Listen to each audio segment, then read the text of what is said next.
जय माता रानी दोस्तों, आप सभी का बहुत बहुत स्वागत है आपके अपने चैनल राधा कृष्ण ऑफिशियल में। उम्मीद करती हूँ आप लोग बहुत अच्छे होंगे। तो ये बताने के लिए कमेंट बॉक्स में जय माता दी जरूर लिखिएगा।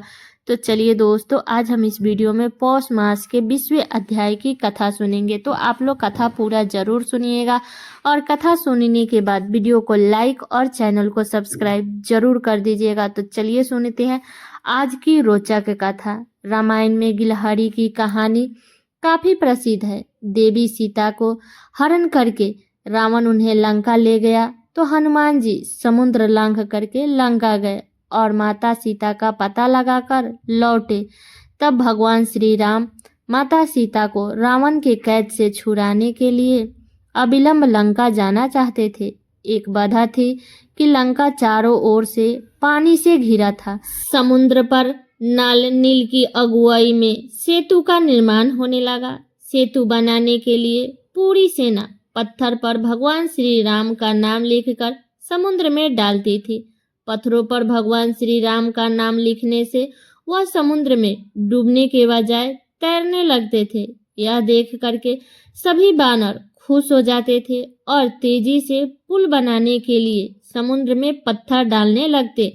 भगवान राम सेना का उत्सव समर्पण और पुल बनाने का जुनून देख करके बहुत खुश हो रहे थे। उस समय वहां एक गिलहरी भी थी जो मुंह में कंकड़ भर करके नदी में डालती थी। गिलहरी को ऐसा करते हुए एक बानर ने देख रहा था। बानर गिलहरी को देखकर हंसने लगा। बानर ने कहा, हे छोटी गिलहरी, तुम यहाँ से दूर रहो, कहीं तुम इस पत्थर में दब ना जाओ या समुद्र में डूब ना जाओ।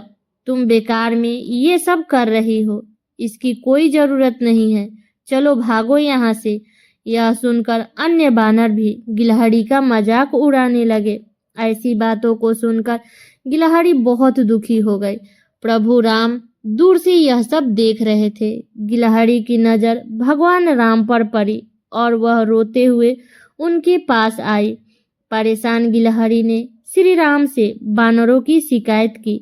तब भगवान राम ने खड़े होकर के बानर सेना को दिखाया है कि कैसे गिलहरी द्वारा लाए गए छोटे छोटे कंकड़ पत्थरों ने बड़े पत्थरों के बीच में जाकर उन्हें कैसे जोड़ दिया है। बानर सेना के सदस्य की तरह गिलहरी भी पुल बनाने में योगदान दे रही है। उसके बाद भगवान राम ने प्यार से गिलहरी को अपने हाथ में उठाया। श्री राम ने गिलहरी के काम की प्रशंसा करते हुए प्यार से उसके पीठ पर हाथ फेरा। भगवान ने गिलहरी के छोटे से शरीर पर अपने उंगलियों के निशान छोड़ दिए। तब से माना जाता है कि गिलहरी के शरीर पर मौजूद सफेद धारियां भगवान राम की उंगलियों के निशान है। तो ये थी राम सेतु के बनाने में गिलहरी की कहानी। तो इस कहानी से हमें यही सीख मिलती है कि दूसरों के काम का मजाक नहीं बनाना चाहिए। किसी भी तरह का योगदान कार्य में महत्वपूर्ण होता है। दूसरों के द्वारा मजाक बनाए जाने के बावजूद अपना आत्मविश्वास नहीं खोना चाहिए। अब चलिए अगली कथा सुनते हैं, भगवान और भक्त की सच्ची कहानी। दोस्तों, बड़े बड़े कहते आए हैं कि भक्त के वश में है भगवान। ये बात बिल्कुल सच है। अगर हम दिल से उनको मानते हैं तो भगवान हमारे साथ हमेशा रहते हैं, हर काम में हमारा हाथ बटाते हैं। आपने बहुत कहानी सुनी होगी जिसमें भगवान उनके साथ उनके हर काम में हाथ बटाते हैं। जैसे ब्रह्मानंद गुरु जब सिर पर गट्ठर लेकर आते थे तो उनका गट्ठर अपने आप उनके सिर से ऊपर उठकर आता था। इसी प्रकार कृष्ण भक्त जानाबाई जब घर का काम करती थी और काम करते समय भगवान के भजन करती थी, तो जब वह थक जाती थी तो उसका आधा काम खुद भगवान करते थे। इसी तरह नरसिंह भक्त की बेटी का भात भगवान खुद आकर भरते हैं। दोस्तों, भगवान तो हमेशा हमारे साथ है, बस वो तो हमारी श्रद्धा देखते हैं कि कितनी है। ऐसी ही घटना आज एक बुढ़िया की मैं आपको बताती हूँ। एक बुढ़िया गुरु गोरखनाथ के दर्शन करने आती है। जाते टाइम एक दुकानदार की दुकान से वह गोरखनाथ की मूर्ति चुरा लेती है। जब वह मूर्ति चुराकर थोड़ी दूर चलती है तो उसकी आत्मा उसे कोसती है और वो आगे नहीं चल पाती है। वापस दुकानदार के पास जाती है और कहती है कि बेटा मुझे माफ़ कर दो, मैंने तेरे दुकान से मूर्ति चुरा ली थी। मुझे कोई भी सज़ा दो पर मुझे माफ़ कर दो। दुकानदार कहता है कि तुम मेरी माँ के समान हो, मैं तुम्हें क्या सज़ा दे सकता हूँ। सज़ा देने वाले तो गुरु महाराज है।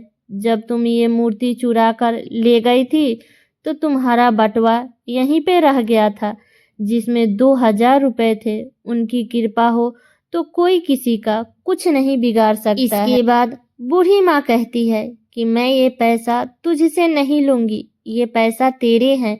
मुझे आज मेरे गुरुजी मिल गए हैं।